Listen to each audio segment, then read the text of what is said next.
Good afternoon, everyone. Thank you for being here today. We will now get started with our press conference. Our first speaker is attorney Noel Francisco, who represented TikTok and our parent company ByteDance this morning before the Supreme Court.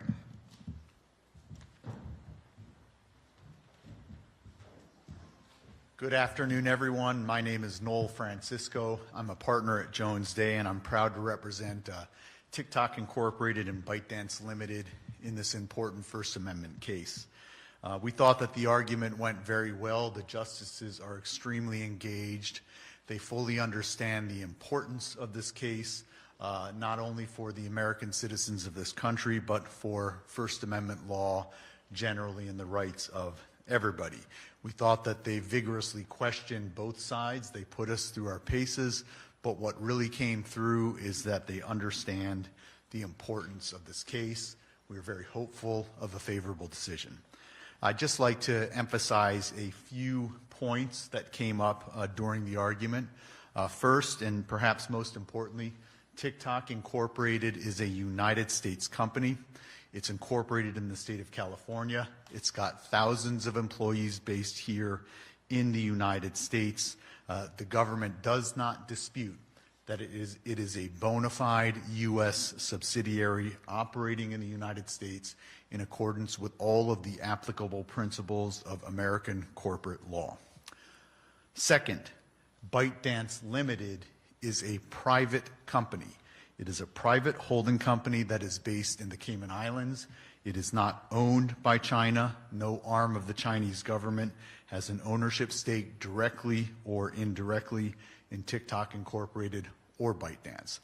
ByteDance, rather, is 58% owned by global institutional investors, including very large American institutional investors like Susquehanna and General Atlantic. It is 21% owned by its employees, many of whom are American employees here in the United States, and it is 21% owned by one of its founders, who is a Chinese national living in Singapore. Third, TikTok Incorporated exercises independent judgment with respect to the algorithm in the United States. The source code for the algorithm is brought into the United States and stored on servers located in Virginia. There, it's converted into executable code, it's modified, it's customized, it's trained, it's moderated pursuant to moderation policies, and it's implemented in the United States. So when TikTok Incorporated implements the recommendation in the United States, that is very much TikTok Incorporated's speech. That is the speech of a U.S. entity speaking in the United States. Fourth, the intellectual property for the algorithm is not owned by the Chinese government. It is owned by ByteDance Limited, which is a global entity, a company that is incorporated in the Cayman Islands and operates through subsidiaries throughout the world. And then my final substantive point is that the United States government concedes that it has no evidence that China has ever attempted to date to control the U.S. TikTok platform. It concedes that China has not attempted to censor content on the platform in the United States. It concedes that China has not attempted to misappropriate user data in the United States. And if China ever asked TikTok or asked TikTok through ByteDance to do any such thing, it would refuse. I think what we heard today in oral arguments, when all of the lawyers were up, were the important First Amendment principles at stake here. We're talking about a social media platform that is regularly used by 170 million Americans. That is half the country. This country has never taken the step of shutting down a speech platform, much less such an important speech platform. Without the ones like you working tirelessly to keep things running, everything would suddenly stop. No matter your industry, Grainger's here for you with professional-grade supplies. Call, click Grainger.com, or just stop by. Grainger, for the ones who get it done. Said speech is not dangerous. and you don't shut down a speech platform because you're worried about speech being dangerous. That is the whole point of the First Amendment, that we engage ideas with ideas and we let the truth come out. That's the fundamental problem with this act. It doesn't reflect the trust that the First Amendment places in the American people. We are confident that the Supreme Court will place that trust in the American people, and we look forward to a favorable decision out of the court. I'd now like to introduce my colleague and dear friend, Jeff Fisher.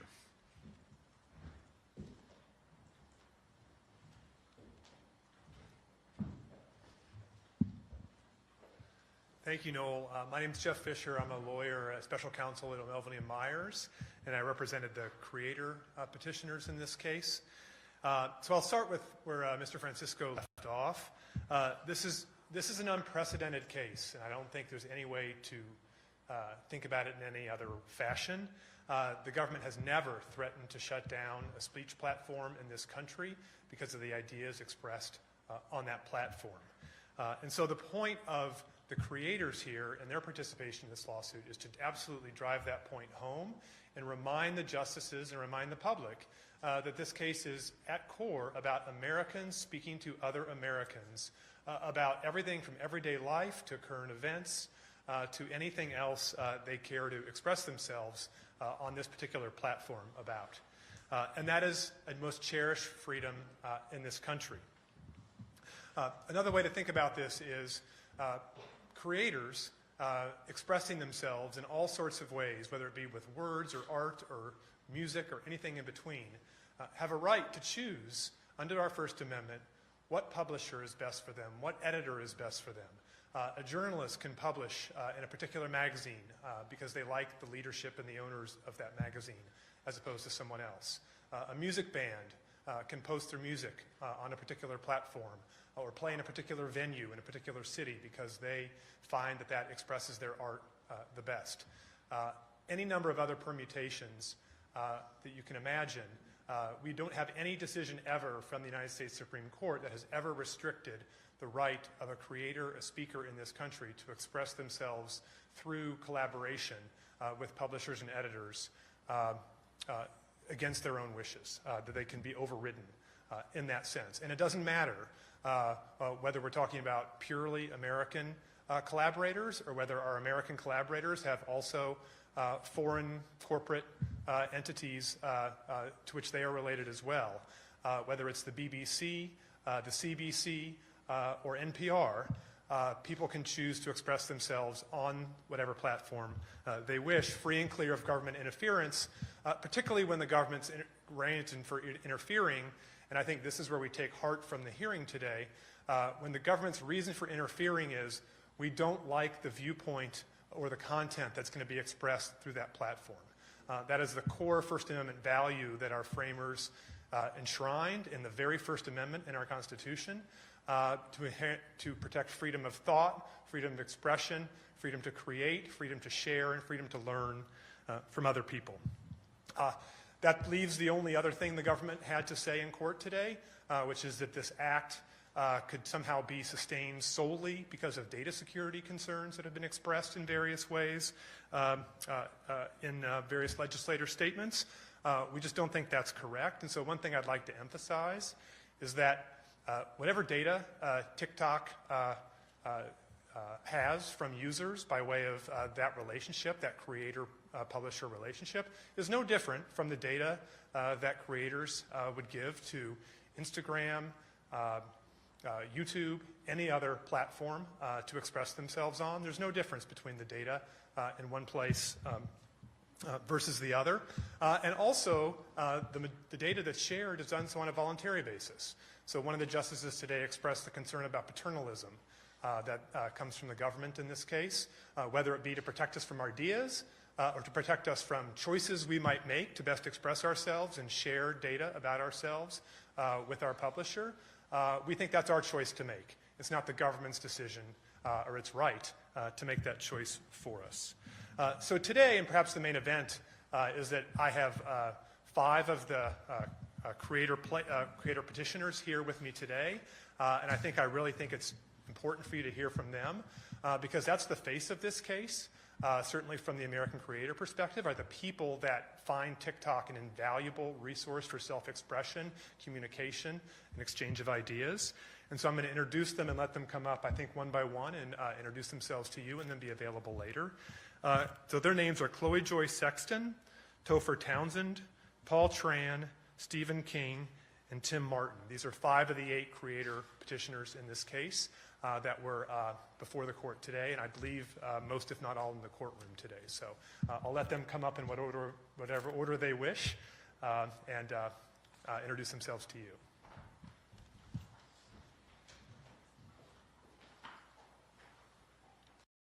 In other news, Illinois residents are going to be happy to hear this.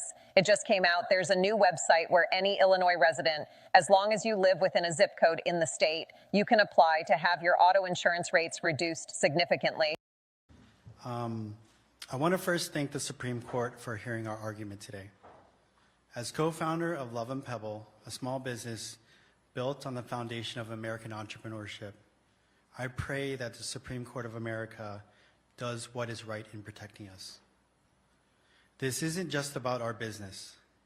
It's about our fundamental right that makes our nation great. Our story embodies the American dream.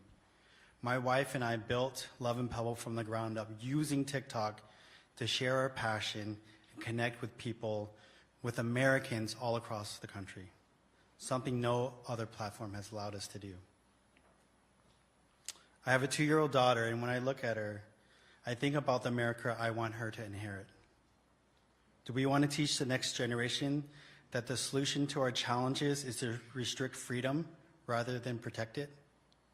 Do we want to show them that it is acceptable for the government to decide which platforms Americans can or cannot use to express themselves and build their businesses?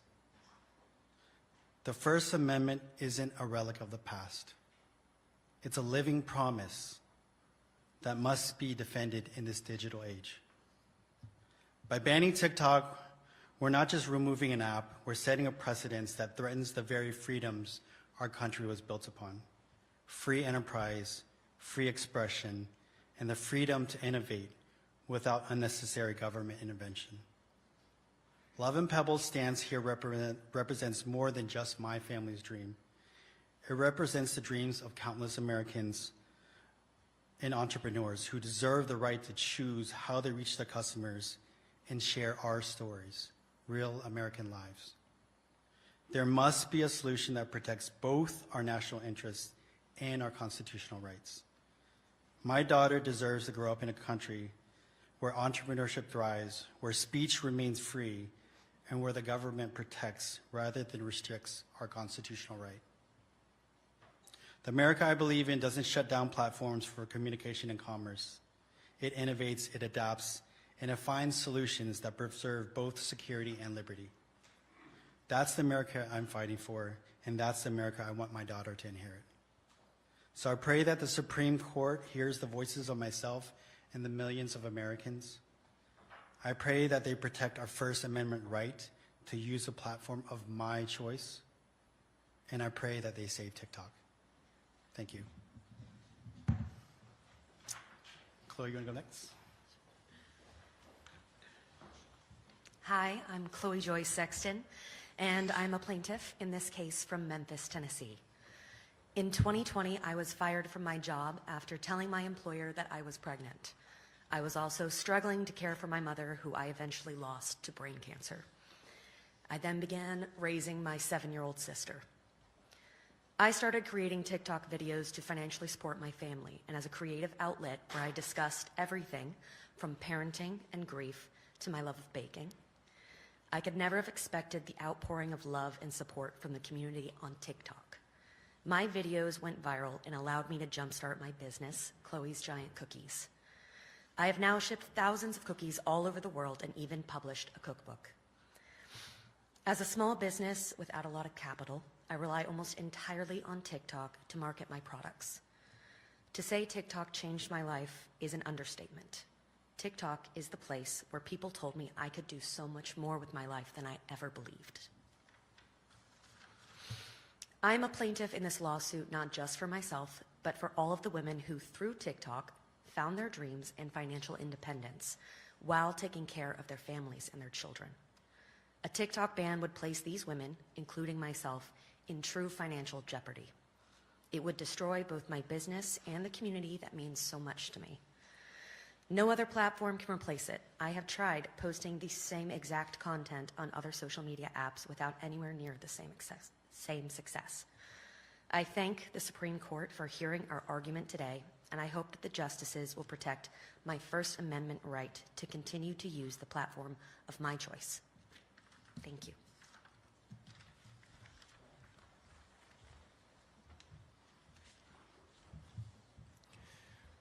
Hi, everybody. My name is Topher Townsend. I'm a plaintiff in this case from Philadelphia, Mississippi. I served in the U.S. Air Force and now run a nonprofit called Stay in That Word Ministries, dedicated to promoting knowledge about the Bible. I also work as a hip-hop artist, focusing on topics such as faith and patriotism. So I started creating TikToks back in 2019 as a way to creatively express my political views and to share fun facts about the Bible. I found TikTok to be much more civil platform for discourse about important issues than other social media apps, allowing me to build a community and exchange ideas. TikTok is also an unparalleled platform for collaborating with other musical artists and promoting my music. My music really took off after I started sharing it on TikTok, even though I've been sharing to other platforms for many years previously. I largely credit TikTok with the fact that my music has been streamed over 100 million times, and I've climbed the Billboard charts multiple times, even achieving a #1 Billboard hit with my song, The Patriot. See, the streams mean income for my family, and the joy of knowing my music is reaching people around the world. See, without TikTok, I will lose an important platform to share my views and engage with others in a way I have not been able to do on other social media sites. And my 2.6 million followers around the world would also lose access to vital content related to faith and current events. As a veteran and American who values free speech, I find it disturbing that the government is closing a form of expression for so many Americans. This ban betrays the values that I sought to protect while serving in the armed forces. I thank the Supreme Court for hearing our argument today, and I hope that the justices will protect my First Amendment right to continue to use the platform of my choice. And last but not least, we are not for sale. Thank you.